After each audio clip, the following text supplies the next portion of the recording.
Climate, Energy and Resilience Committee meeting of 22nd of May 2025. I'll ask Deputy Mayor Leslie Emink to open this one. Thank you, Mr. Chair. Morena koutou, karakia timatanga. Whakatakatau ki tūru, whakatakatau ki te tonga, kia mā kina ki uta, ki mā taratara ki tai.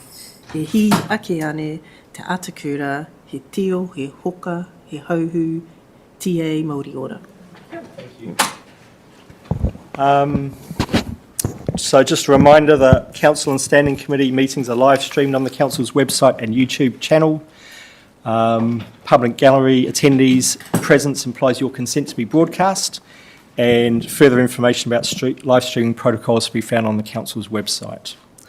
Health and safety: in case of an emergency, follow the building wardens to the nearest exit. The meeting point is across the road at Peace Park, over there, and bathroom facilities are located opposite the Chambers foyer entrance. Apologies: we have apologies from Councillor Tu O'Brien and Andrew Isles, and we have an apology for lateness for Mayor Victor Luca. Can I have a mover, please? Councillor Jukes, seconder. Councillor Dennis. Those in favour say aye. Aye. Opposed? Carried. Thank you. Are there any acknowledgements or tributes today? Any conflicts of interest to declare? There's no public participation.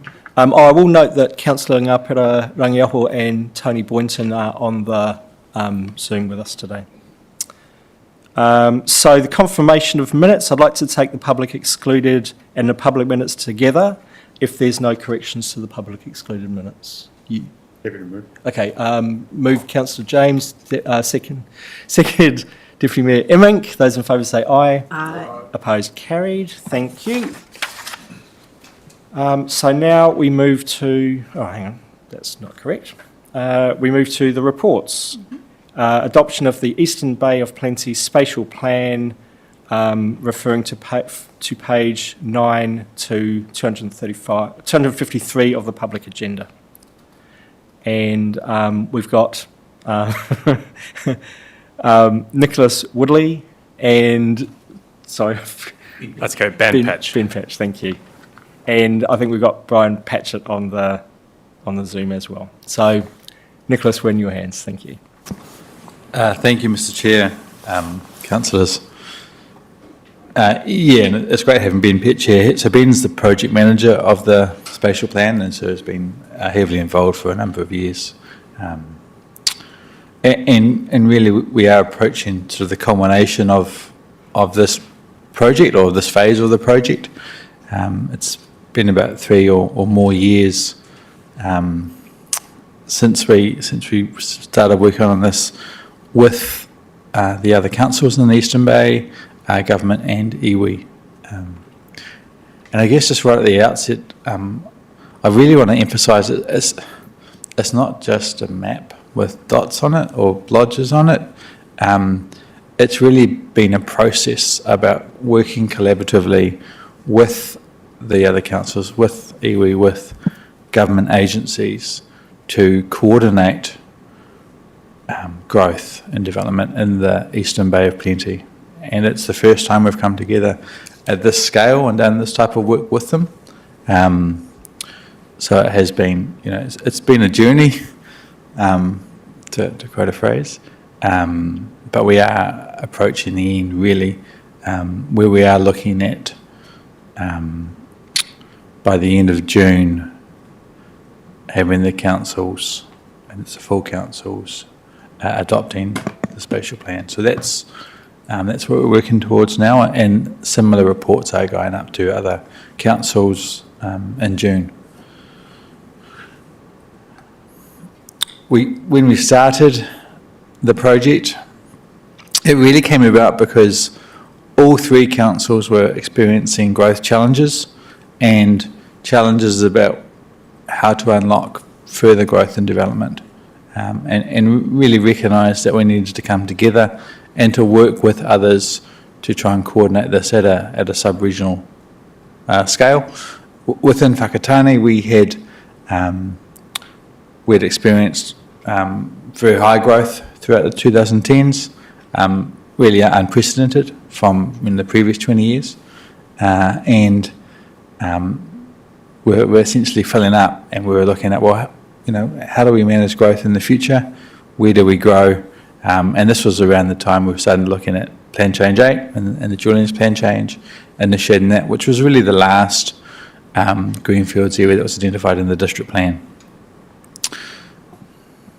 And so some initial work we had done for this project, helped identify that we expect around about 5,500 more homes in the Eastern Bay of Plenty over the next 30 years. That's the estimate. I mean, it's going to be wrong, but that was sort of our best guess at the time.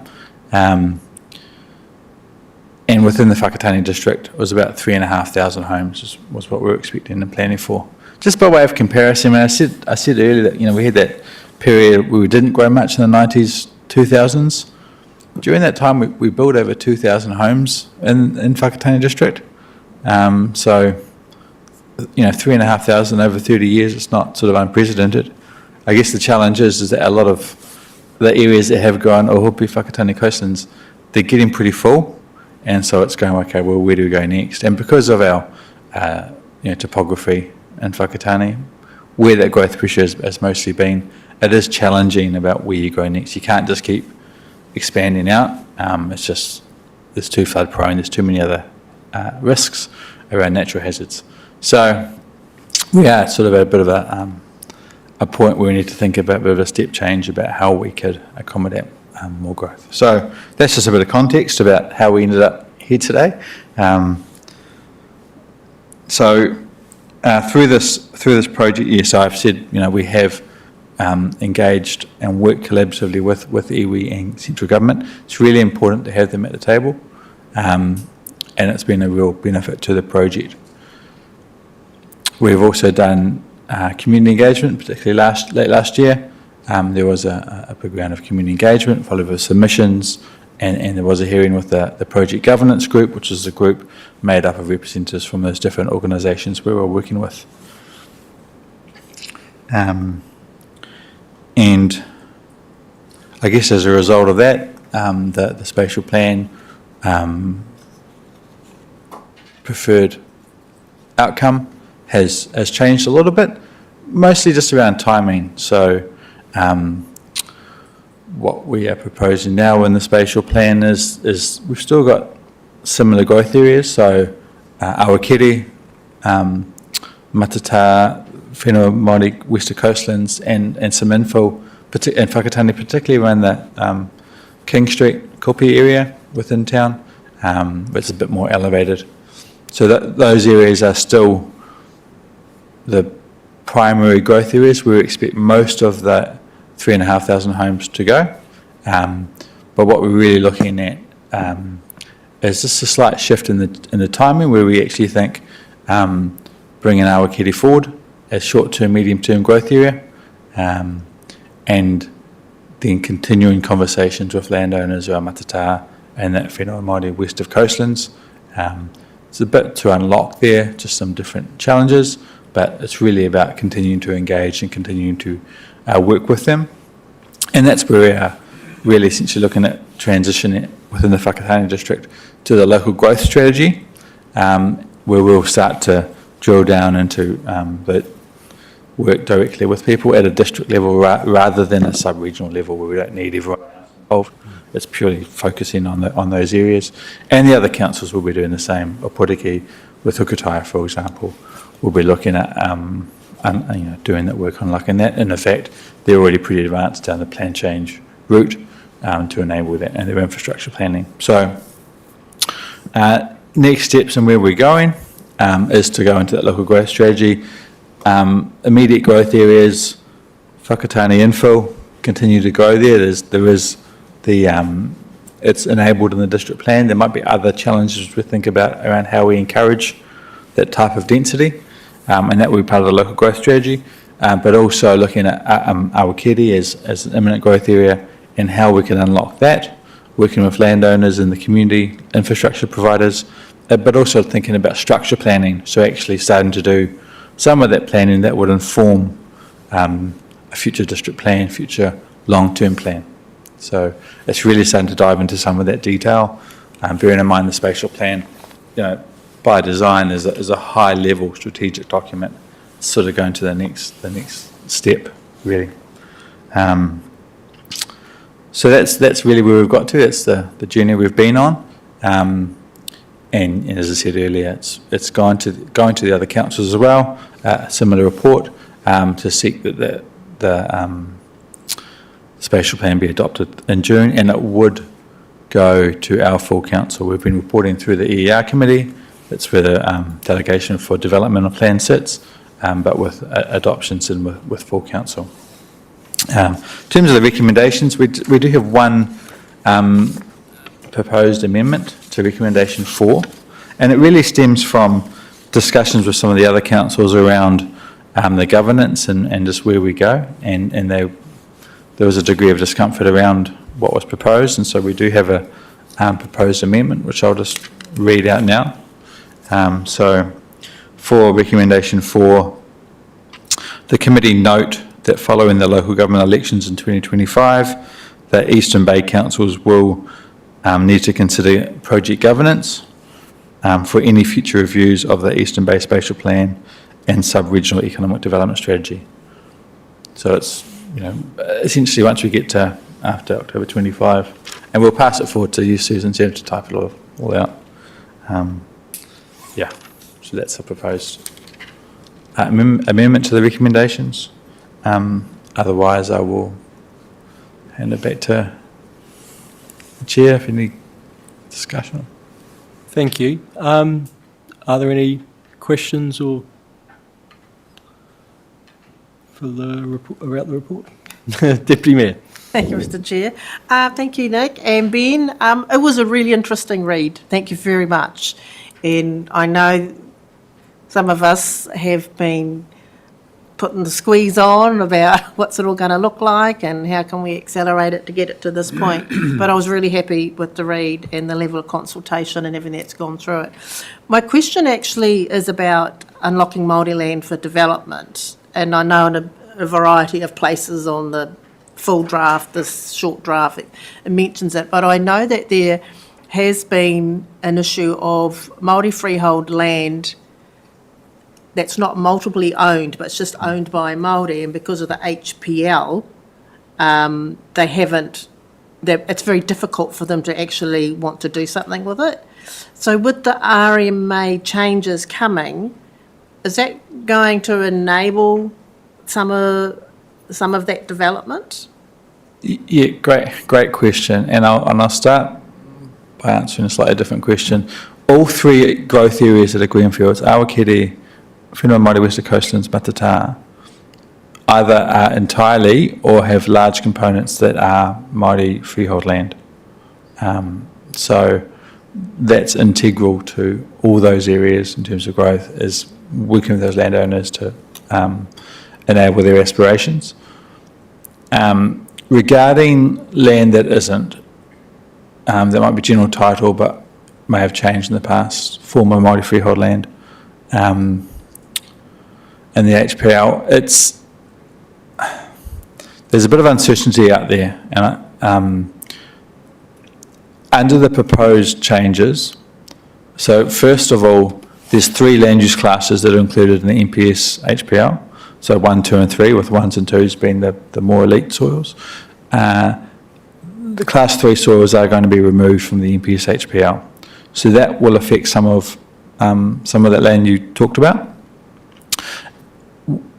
There's also, under the proposed replacement to the RMA, the Planning Act, there's a set of new standardised zones that will be introduced.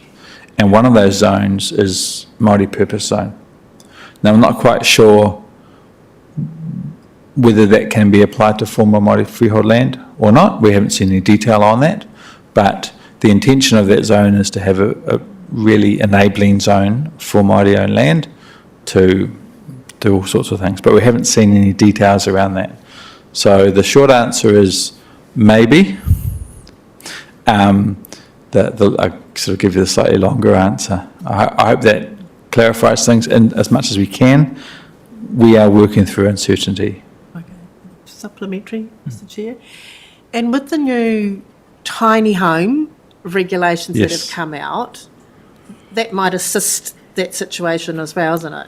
Because I know of a few instances where a family just want to put in another couple of dwellings for the grandparent or a teenager, but because they don't want to put it right next to their house, they want to put it at the end of their 2-hectare paddock. So the tiny Yes, homes have to be closer to the main residence, doesn't it? The national environmental standard for those homes hasn't been gazetted yet. We haven't seen the full details, but the intention of it is to make it easier to build tiny homes or granny flats. I would assume there will be some sort of linkage to the main residence, but until we see the detail, we don't really know. Okay, thank you. Councillor Rangioho, you had your hand up, but you've taken it down. Do you still wish to ask a question? Where are we? Okay. Morena. It was acknowledging, it was following up after Leslie's questions, but thank you, Nicholas, for answering. It was around the Māori zone and also with the HPL, but no, great report. Thank you, Councillor. Councillor Poller. Thank you, Chair. Nixon, Ben, when you've been thinking about locations of these settlements, do you consider how the services will work? And I'm thinking about Three Waters and that sort of thing, because if you've got a whole lot of isolated little settlements, the cost of providing those services will be quite high. But have you given some thought to that? Yes, a lot of thoughts gone into it. And in fact, we've had a report done by CKL, which basically looks at all the Three Waters implications of the different growth options. In any new growth area, one of the largest challenges is the infrastructure and ensuring that's provided when it's needed and to the scale that's needed. And we are working through what that could look like for those areas, what would be required, and how we could stage it as well so that it's affordable. Yes. Councillor James.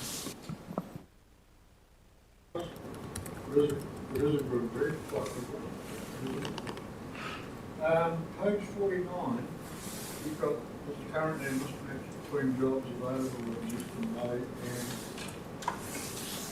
we've got our area's got an inability to attract staff to the area and make it so. Are we putting, I mean, we know that's happening now.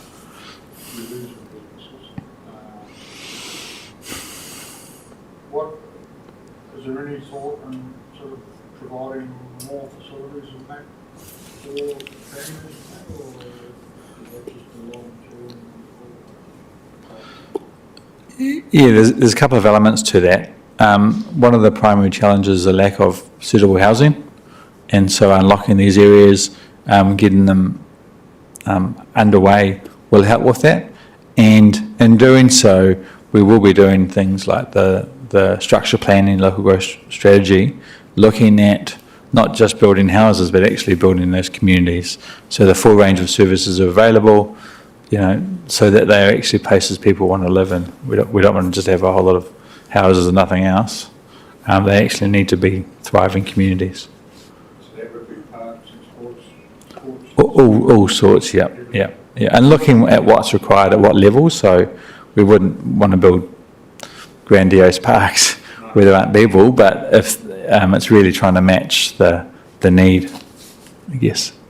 Some of that would have to occur before the housing to attract. Typically what happens when we have a development area is part of it they would have a financial contribution for reserves, for development of reserves in that instance. In the similar way you'd have development contributions for the infrastructure, water, wastewater. You'd also have a contribution provide for reserves, and that would fall out of the structure plan work that was done to look at where the reserves go, where houses go, densities, all that sort of thing. It's part of that urban design that would go with ensuring that the communities we build are places people want to be in.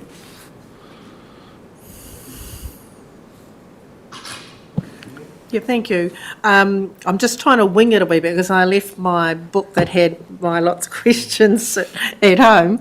I've got a couple more questions. It's been really interesting to see those statistics come through. So from 2013 to 2023, Whakatani's populations increased 17%, Kawarau 22 and Opotiki 24, and that might really surprise lots of residency who don't feel like the town is progressing. And of course, the challenge is to relate that to economic development and create more employment and housing. But my question is, how does the 2023 census data has been drip fed to councils. And if we're laying over, like for example, 53.6% of our population, as I understand, as per the 2023, is Māori now, but we haven't been able to quote that. We have to keep quoting the 48.6. So have you had access to that whole suite of 2023 data from Census New Zealand?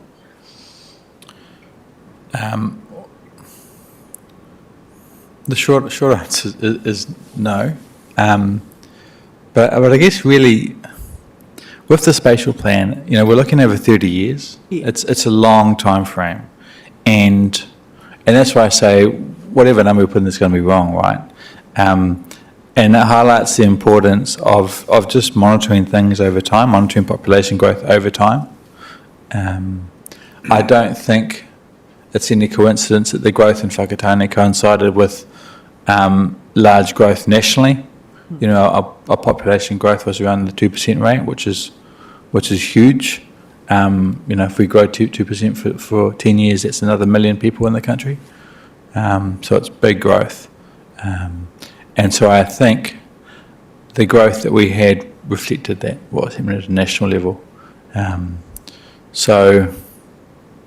I guess where I'm heading to is, are we going to continue on that trajectory, or are we going to start coming over the other side of the curve? I suspect there will be, it's not going to be a flat line, it's going to go up and down. Okay. The key is that we're looking long term, over 30 years, and having a plan that recognises that there will be change and so having some flexibility, but it needs to have that long term approach embedded in it. Okay, thank you. Another question, Mr. Chair? So, great data, it looks good. So what do we take to NZTA to talk about second bridges and Pikitahi needing that emergency full upgrade? What do we take to property developers for lifestyle retirement villages? Because you've still got to weed through quite a lot of stuff. Like, are we going to purpose fit parts of the documentation to go out towards trying to attract new business developers and our partners? And who does that? Yeah, great question. And that's going to be a really important part of the next phase, the local growth strategy, and that work, because that is really about connecting landowners, the planning, infrastructure provision in a detailed, coordinated sense, to really focus on some of that stuff. Lainey, I can see you want to talk to that as well. Well, I was just going to make the observation that it will be a combination. It will be there'll be some of it through the local growth in the sense what we need as a district, but there will be some which will need to be at that kind of sub-regional level as well. So that will be partly kind of right up at the political level, be lobbying to ministers and so on, but there'll also be at that kind of more transactional level with NZTA and so on. Our transport team are already prepping their transport plan for that, the waters team and so on. So that all kind of gets wrapped up into the next phase of implementation, but there will also be conversations that have to go across the councils as well. There'll be lots of focus on that over the next wee while. All right, thank you. And, sorry, you go, Ben. Thank you. Great question. I think the participation of NZTA throughout the process, alongside the technical working group in particular, has led them to a pretty clear understanding of some of the priorities and needs for investment, and that should ease the entry points for business cases, leading to their decisions around investments that may support some of the projects and key pinch points on the network. They've certainly been quite aware of the growth plans and aspirations, particularly around some of the more transformative elements like Awakiri, and the need to reconcile that with their own state highway network. All right, thank you. I'm not sure if I totally agree with NZTA's confidence and participation with the rhetoric that they've been giving us already at the Regional Land Transport meeting, but we have something now a bit more tangible to give to them. Another question, if I may, Mr. Chair. So the 4 councils, including Regional Council, have contributed to funding this to date. Now that we have our plan to do some implementation and with the growth strategy, would government kick in any funding, and how does the funding for implementation proceed? Not sure who to fire that to. We're always chasing government funding. Once the planning's done, then the action begins, and part of the action will be looking for opportunities to get external funding into these programs of work that enable residential, commercial, industrial development to occur and to enable the relevant infrastructure that's required, such as roading and water infrastructure. We've already made a start on that. The regional deal from the 3 Eastern Bay councils does talk to that, and the energy around putting that together with the 3 councils was about trying to get some central government funding into our Eastern Bays to support initiatives such as the Spatial Plan and Regional Economic Strategy. So yeah, we're making a start, but I think actually now the planning has been adopted, or once the planning gets adopted, the action can really start beginning. We've also got the RIF fund that we can look at, and there's a few other channels for us. Just another supplementary. So if you're the government and you're encouraging regional spatial plans, regional land transport, 3 waters, so what's our point of difference that might get more government support over Waipa or Thames Coromandel or the Manawatu? My view is untapped GDP. That's our opportunity. Turning the sort of slower growth compared to other parts of New Zealand into an advantage for us today. I think there is huge opportunity for untapped GDP in the Eastern Bays, and that's the sort of stuff that the current government is really interested in unlocking. And untapped GDP is not just about creating jobs, because people need places to live. It's also about houses. So I've kind of got a feeling that actually that might be our point of difference compared to other regions which have already experienced that growth and are still riding on it. Okay, thank you. Councillor James.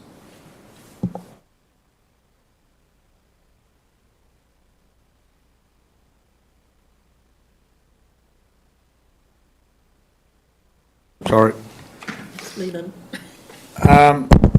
The figures show that the population grew 9,000 over 10 years, but we're forecasting, I know it's difficult to forecast, but the medium's 11,500 over 30 years, the high's only 16,500.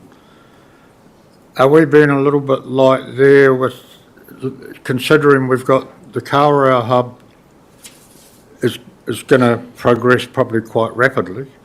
The Rangiuru Business Hub's going to also grow quite rapidly in that, and we're in a perfect position to be sort of feeding both of them. Are we a little bit light on our growth figures? Or, I know it's ballpark figure. But Yeah, potentially. I mean, I guess this is really where it speaks to the importance of monitoring and reviewing over the course of the spatial plan. It's not sort of a set and forget type plan. It's we don't come back in 30 years. It's a constant tracking every census, looking at stats data, how are things tracking, economic data over time, and but we also don't want to overinvest and expect higher numbers and then they arrive, and then that could cause problems with the cost of infrastructure, right? So it's not necessarily a straightforward process, but it's about building in triggers so that when we reach certain thresholds, then the next stage happens. So maybe not building all the infrastructure for a town of 2,000 homes right away, but it might be like for 500 homes initially, and then once you get beyond that, then you do the next. Yeah, so it's something we build in, and that's going to be an important part of the local growth strategy as well, as to working through what how do we build those triggers and what do they look like, both in terms of planning, documents, LTPs, infrastructure provision. There's a suite of different things that will cut across.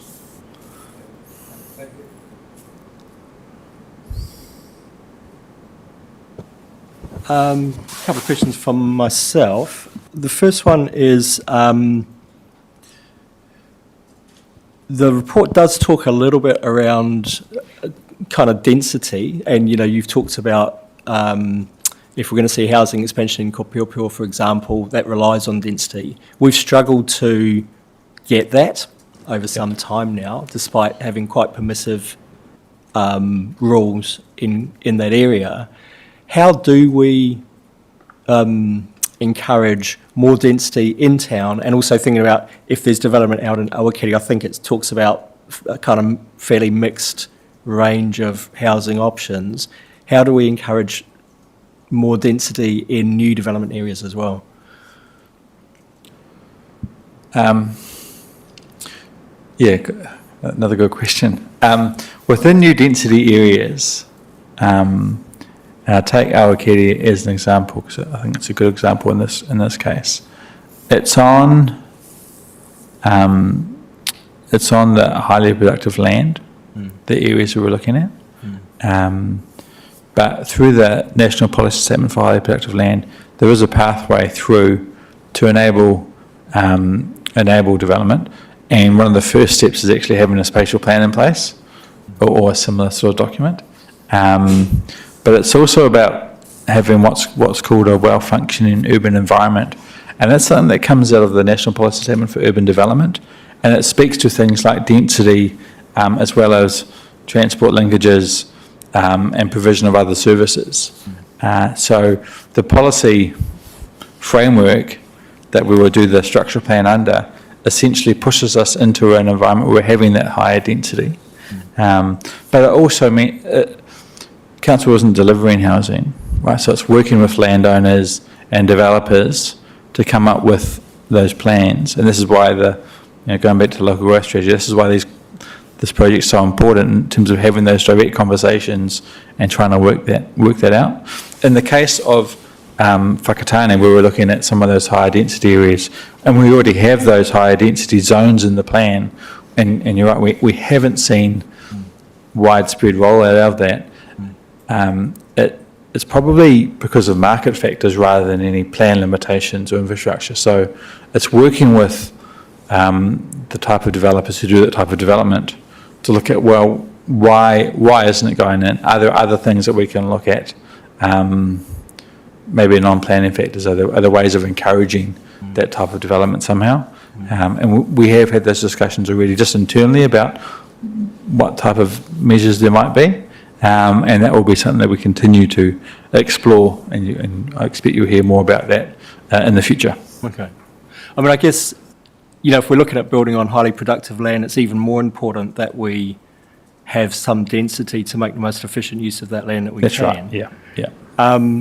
I guess one of the difficulties in an area like Kopiopio where you're retrofitting is what usually happens is if someone's got a big section and they're able to cut it in half, they might put another dwelling on it, and it's not the optimal kind of density development, whereas I guess someone like Awakiri, where you can shape maybe the rules a little bit more, we can encourage more socially minded and ecologically minded medium density rather than just kind of putting lots of houses on small plots. Yes, yeah.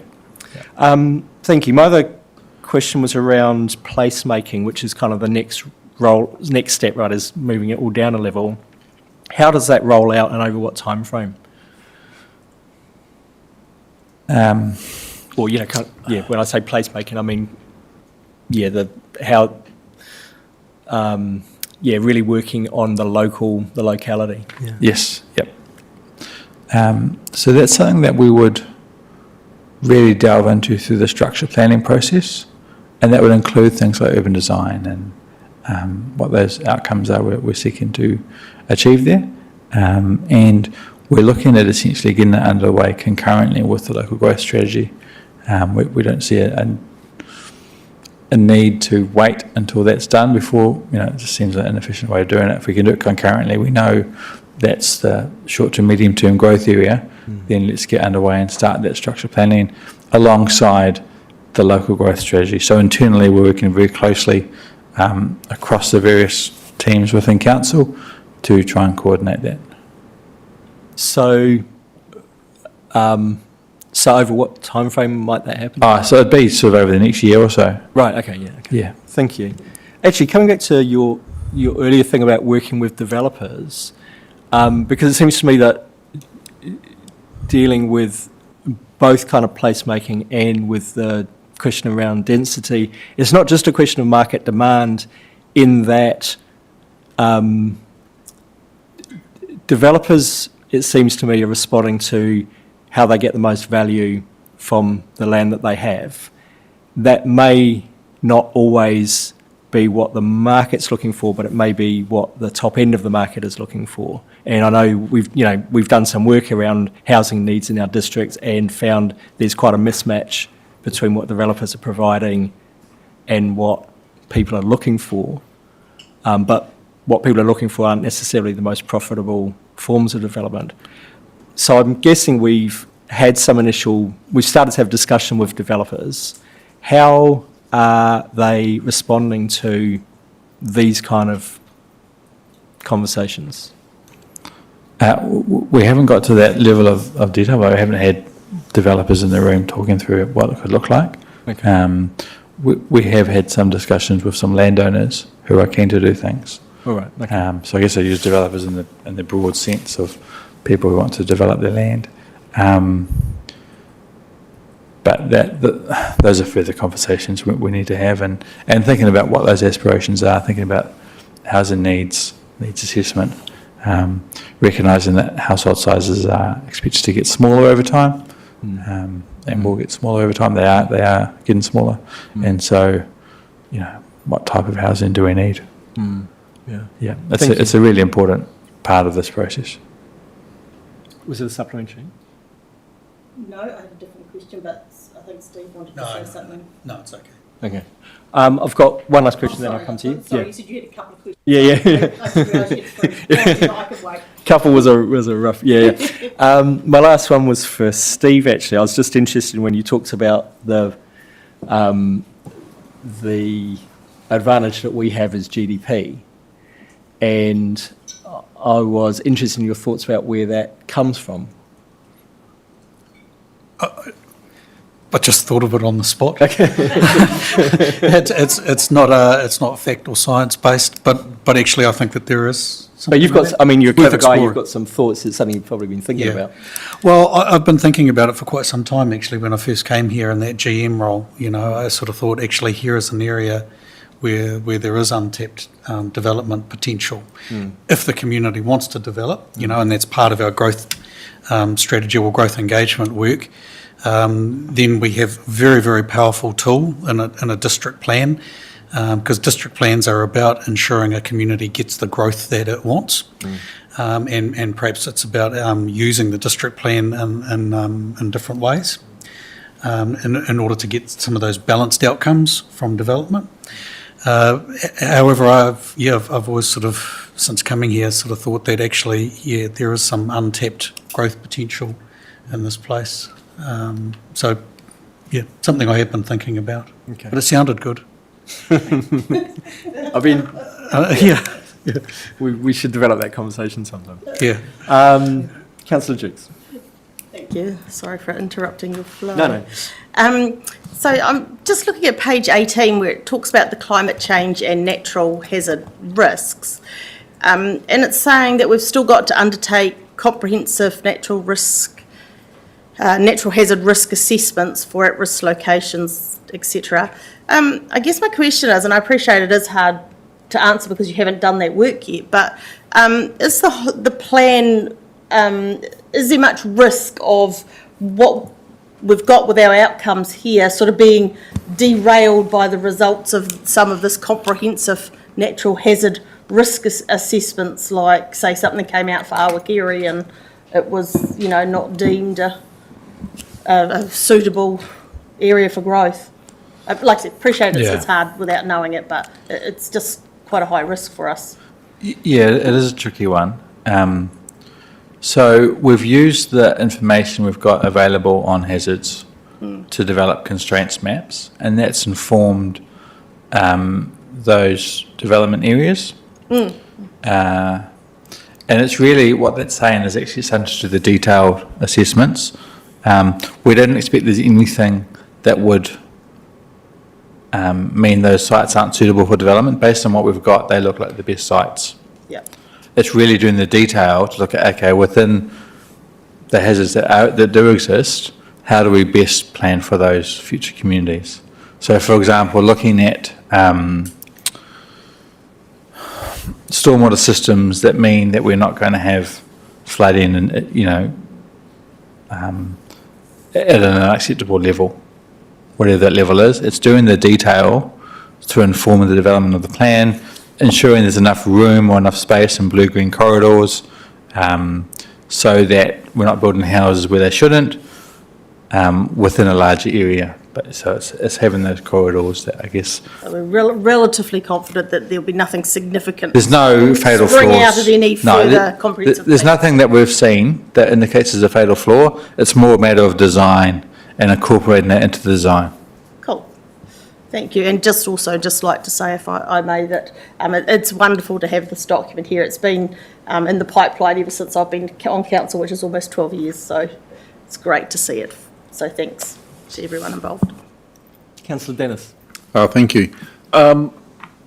This may have been said before in different ways, but this document is very high level, isn't it? I mean, if you get to the stage it's taken us this long to get a overview document done, and I like the fact that it's in collaboration with the Potiki and Kawerau, but there's still a lot of work to go yet, isn't it, before it's usable? I mean, for us to talk about infrastructure and then drill down to, as Councillor Jukes has said, to drill down to your stormwater issues and talk about that all future subdivisions would have no curbing and channeling so that the stormwater is dispersed into the grass verges so you don't have to provide stormwater pipes, things like that. That sort of detail is another couple of years away, isn't it? The spatial plan and the time it's taken, it's really been, I said at the start, it's really a process, and it's been this collaborative approach, and the nature of having all the different organisations involved is it just tends to take a bit longer. Now that we're going into the local growth strategy and that more sort of focused site-specific detail, it will, while still going through engagement process, it starts to take on a bit more of a technical nature, particularly as you're diving into structure planning infrastructure. And essentially there are sort of two key documents that we are working to incorporate this in. One is the 2027 long-term plan, and the other one will be the district plan review. So, and they're both projects that will be getting underway pretty quick, but they will come out of the structure plan and the local growth strategy. So, yes, we still have to do zone changes. Yes, we still have to build and consent infrastructure, but the focus goes to quite specifically onto those, enabling those two things to occur. So really what this does, it cuts out all the waffle. We're not really sure what's going to happen. So we've narrowed it down, Awakiri, Maratā, etc., Potiki, Kawerau. And so now we can, you're saying we sit the district plan underneath, and so the process is now becoming more defined and more directive into where our end game is. Yeah. So I guess for the high level document it's actually quite worthwhile.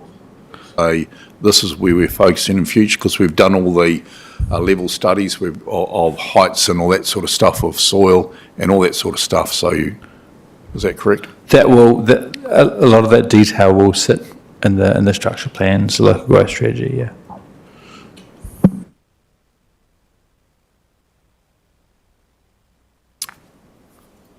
That appears to be all of the questions we have. We'll move to the recommendations, which are on page 9, I guess. And I'll just take those as a whole, acknowledging the replacement of recommendation 4 that Nicholas has mentioned. Do people want me to read that out? Yes, please. So the recommendation 4 is that Council note that following the local elections in October 2025, that Eastern Bay councils will need to consider project governance for any future reviews of the Eastern Bay Spatial Plan and Sub-Regional Economic Development Strategy. Moved Councillor Jutes, seconded Councillor Puller.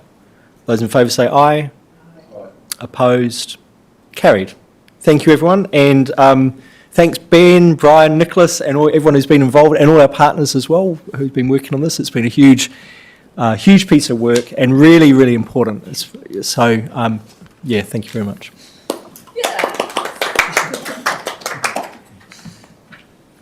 Cool. And that's the only item on our agenda today. So I'll invite Deputy Mayor to say our closing karakia. Thank you, Mr. Chair. Kia whakariri I te tapu, kia wāte te ara, kia tūra ki a taka mai, kia tūra ki a taka mai, haumi e hui e tai ki. Thank you. Thank you, everyone.